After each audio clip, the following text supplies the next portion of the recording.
Hi, welcome back to the Free Swatches channel. Sorry it's been a few weeks since the last video. I've had quite a bit to do with the restoration of the Omega watch, and we haven't seen the previous videos in this series. I've been trying to turn £100 into a Rolex watch. I started off with a Tissot I bought for £80 and then sold that for £230, and then I bought this Omega watch for £110. So today's video we're going to be looking at how I got on with the restoration because it's finally done. Before we go out and have a look at that in the workshop, I just wanted to thank everyone who came and said hello to me at the London Watch Show over the weekend. It was great to meet so many people who've been watching the video, and I do really appreciate your support and you'll come and say hello. So what we'll do, we'll head out into the workshop, let's have a look at this watch now it's restored, see what I've had to do to it, see how it's come up, and then we can go over the numbers at the end. Okay, here we are at the bench and here's the finished article. I'm really pleased with the way this watch has come out. It is a dress watch after all, so what I wanted to do was to really try and make it look smart so it's fit for purpose.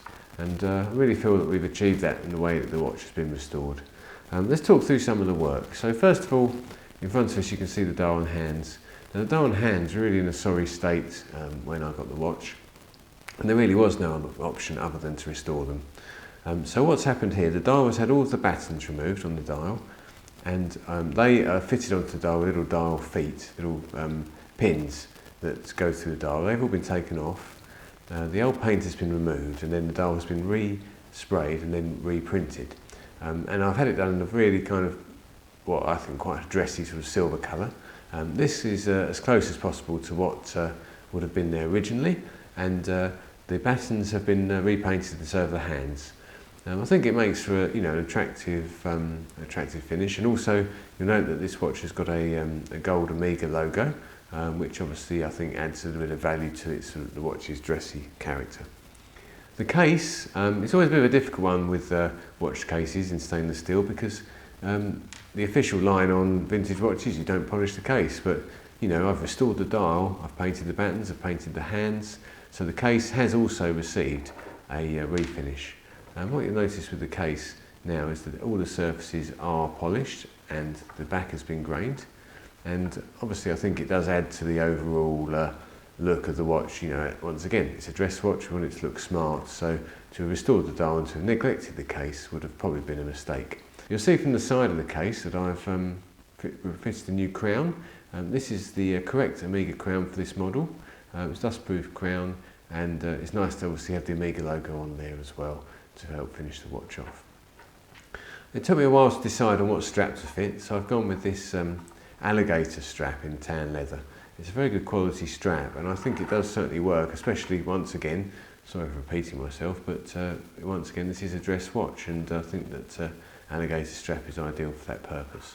I'll just slide the watch along as well, you'll be able to see the buckle. It's the original Omega buckle.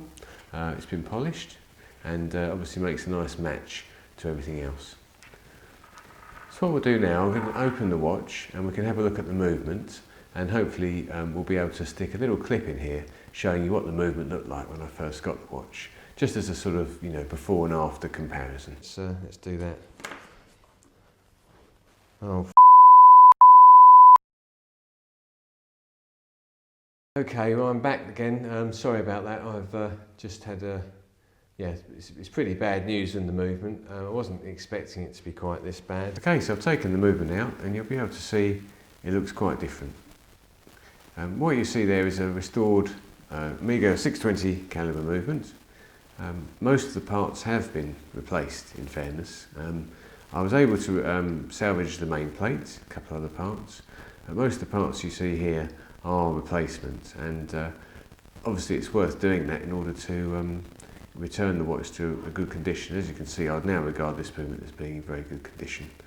The service work took quite a long time.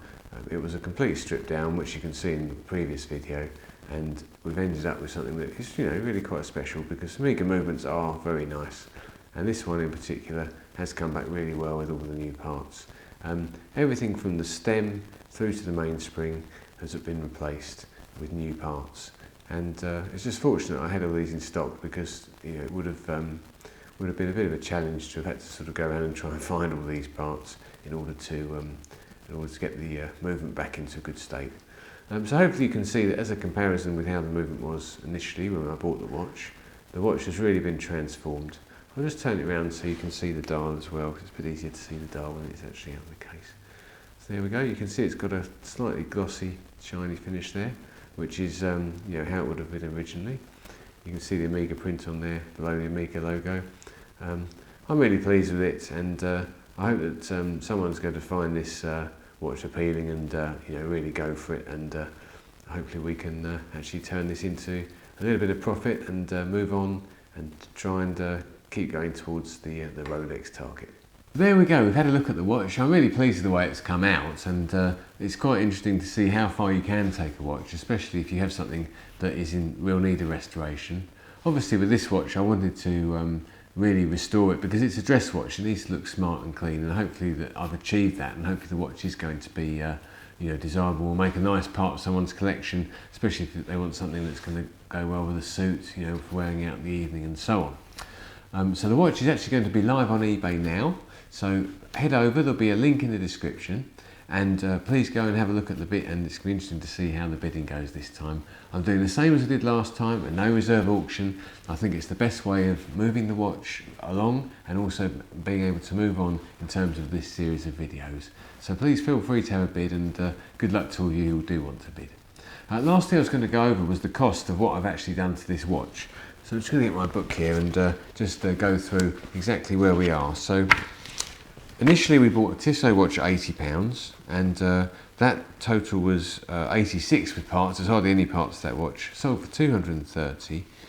We netted after eBay £203. I then bought the Omega watch for £111.50, and I've put quite a bit of money into this.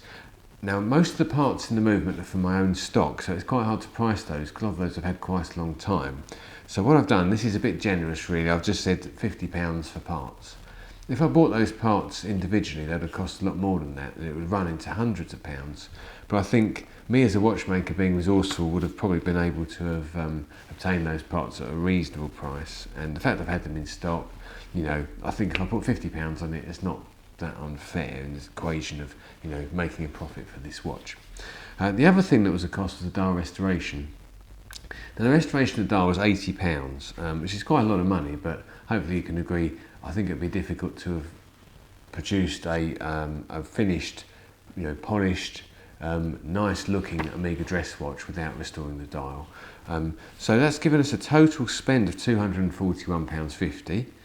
So I've actually gone over the amount of money I had, because I had £203. So the watch does actually owe me some money now. All we can do is see how we get on with the next auction and see how it goes. One thing to mention on that dial restoration, I got that done by a friend, and he did a special price for me. We do each other favours and so on, and so he was able to help me out to try and get this watch done somewhere close to within budget. But he did tell me he'd actually have charged me £230 to restore that dial. So if we were to actually add in the real cost of restoring this watch, it's going to be significant. I mean, if I'd actually charged to restore this watch to a customer, we're running into sort of probably £700 or £800. It's quite a lot of work. So obviously I'm in a position where I can do this, and the point of the video is, can a watchmaker turn £100 into Rolex? So I'm using my advantage to do that, but I thought it'd be useful just to go over those numbers for anyone who was sort of thinking about restoring a watch like this. Quite often in this price bracket, unless the watch is intrinsically valuable, the repair will exceed the value of the watch, and quite often the main reason for doing these repairs is if the watch belonged to someone's father or their grandfather or their mother. There was some sort of sentimental reason for repairing the watch, which of course you can't put a price on because of the value that you get when the watch comes back and it's all restored. It's a really nice thing to do. But in the cold fiscal terms of trying to turn a watch like this into something that's profitable, I think it would be very difficult for someone who wasn't able to obviously restore the watch for nothing, which I've done, in terms of my time, but also to have things like getting the dial restored cheaply and having the parts in the drawer. So in some ways this watch, it's a bit unfair to sort of think of this as something that anyone could do, because they couldn't. I'm in a position where I can repair this watch, so I am using that advantage to hopefully move this on. And when I look at how much this watch has cost me, even though I'm the person restoring the watch, you know, £241.50 is still quite a chunk, you know, in terms of the way we're moving forward with this challenge. So I'm, you know, a bit nervous about how the auction goes, and sort of hopeful that someone can see the value in this watch. One thing I didn't mention, actually, I've just realised that this alligator strap also, I just noticed I didn't write this down, that cost me £40 as well. So that does actually bring us up to a total of £281.50. So yeah, I think I've probably overspent on this one, and we will see how we get on in the auction. The watch has obviously got to do quite well now, so I'm really pleased that I've done it and we bought the watch back, but it's all going to hang on the auction in terms of how do we do moving on from here. So that remains to be seen. So anyway, I hope you all get a chance to watch the eBay auction, and even better, get a chance to bid on the watch. Good luck to all of you who are, you know, going to get involved with that. Thanks very much for sticking with me through the video. If you've got any questions or comments on where we need to go from now with this watch, obviously I'm really keen to get feedback.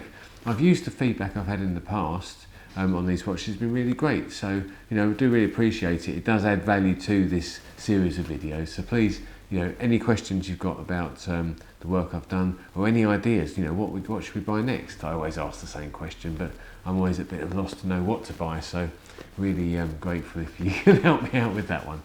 So thanks again. Look forward to seeing you on the next one. Bye for now.